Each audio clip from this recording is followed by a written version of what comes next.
I'm an illustrator, so I think that it's easy for people to assume that I'm super in touch with my creativity. And it's true that I do exercise several kinds of creativity on a daily basis for my job. But in the last couple of years, I've realized that I've kind of suppressed many facets of my creativity that I once embodied fully as a child. And now I feel like I'm going through a sort of reawakening. So today I'm going to share what that looks like for me.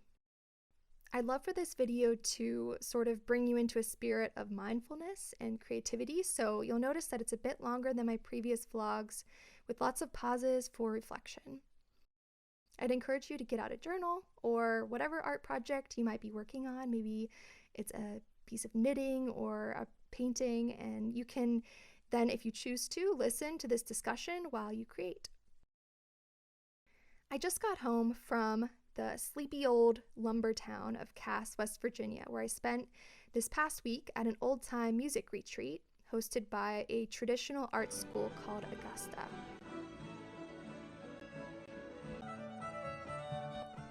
So every morning while I was there, we spent a few hours taking fiddle workshops, and then in the afternoons there were group sings and concerts, followed by square dances and jams that continued into the wee hours of the morning.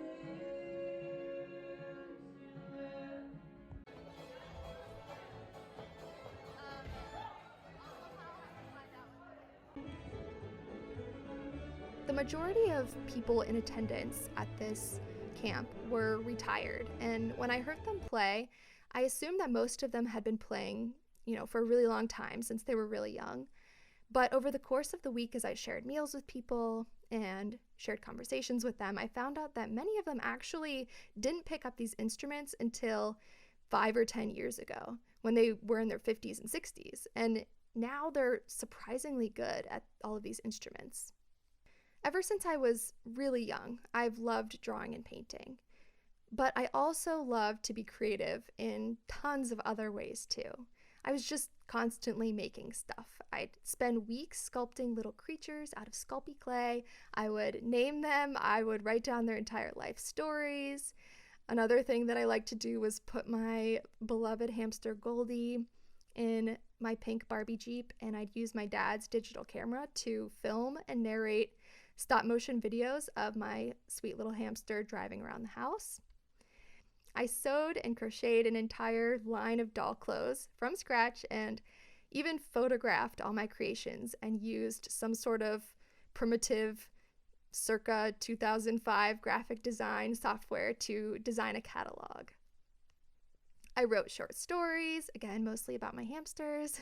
I wrote songs, which I would film myself singing using the family computer's webcam, and then I would spend days trying to figure out how harmonizing works by singing along with my recorded self.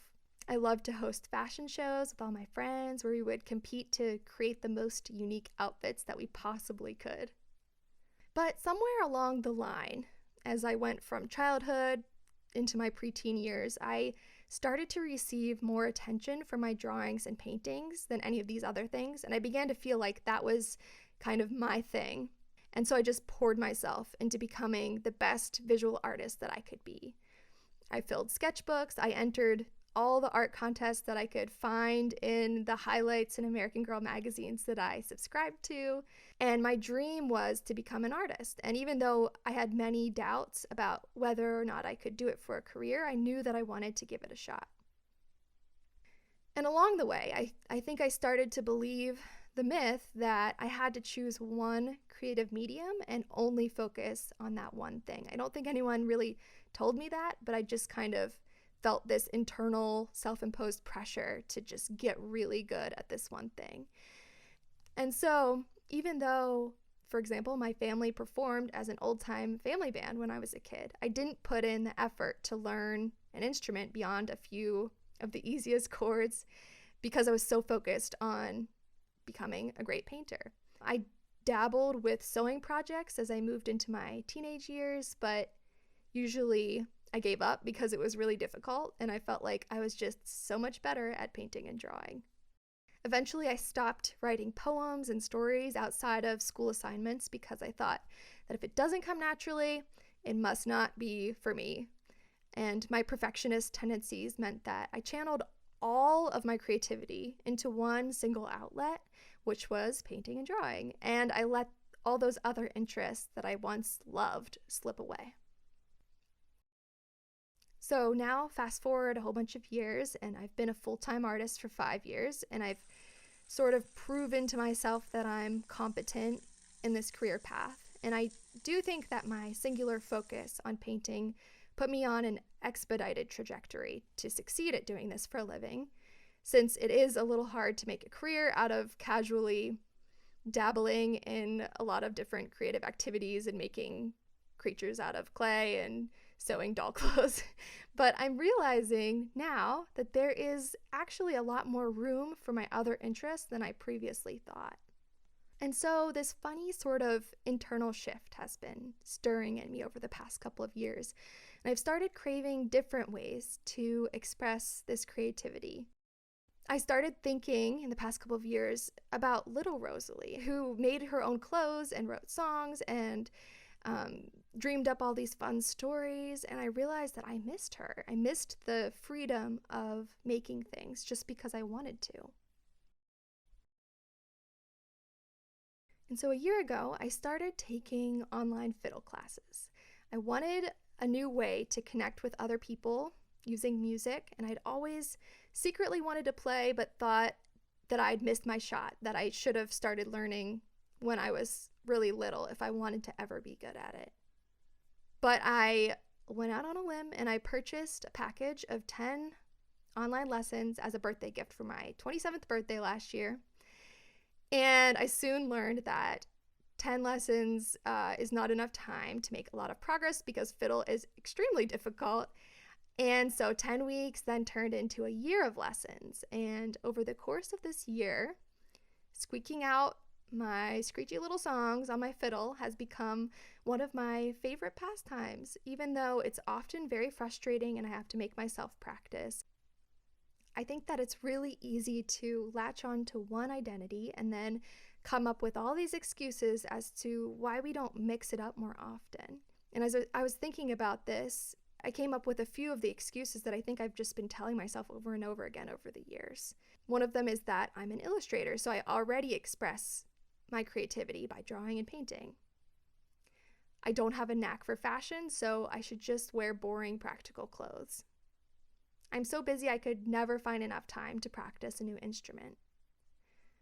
I'm not a good writer, so I should just let my illustrations be center stage. So those are all some things that I've told myself, and as I try to flip those around, I've started to think about all of the possibilities that are opened up to me when I kind of free myself just to enjoy pursuing my curiosity in these different areas. So what if I dug into fashion for a while and tried to understand it as a creative outlet? What if I tried to sew an article of clothing again?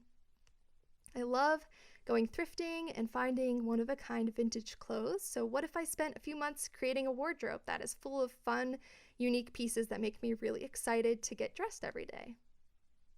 What if I try to write a song that's inspired by all the interesting plants and animals that I see on all my adventures? What if I try to design a little line of stationery or journals, something that I've always thought would be interesting to do? What if I invest the downtime that I would usually spend scrolling on my phone in the evenings and instead practice the fiddle with that time, even if it's just 10 or 15 minutes a day? What if I approach the writing aspect of my current book project as an opportunity to learn how to be an effective creative writer instead of just keeping my words to a minimum because I think they're inferior to my illustrations? There's this pervasive, limiting idea that I think many of us fall victim to, that whatever skills you have acquired by the time you emerge from college or turn, 21 or something, that's what you're stuck with. So unless you got really good at an instrument as a young person, you probably shouldn't try it because that's a little embarrassing. But last week at my old-time music camp, that was totally turned on its head because I was surrounded by people in their 60s and 70s who were jamming out together, making a ton of friends, and creating music that they love. And in a conversation that I had with one guy last week during the program, he told me that Fiddle is really hard for a really long time, and then one day you wake up and you realize that it's kind of easy. And I just really liked that takeaway, that it's not true that if you aren't good at it when you're 21, you'll never be good at it. So, what about you? Are there any creative outlets that you really enjoyed as a kid or always wanted to try, but you never prioritized? What parts of your creative self have you quieted because it feels too vulnerable or embarrassing to do things that you don't feel good at? There are so many sides to each of us, and every one of them deserves to be nurtured. I'd be really interested to hear your thoughts on this and to hear about any creative pursuits that you are currently trying out or that you hope to try out sometime soon. So feel free to leave them in the comments below. Thanks for listening.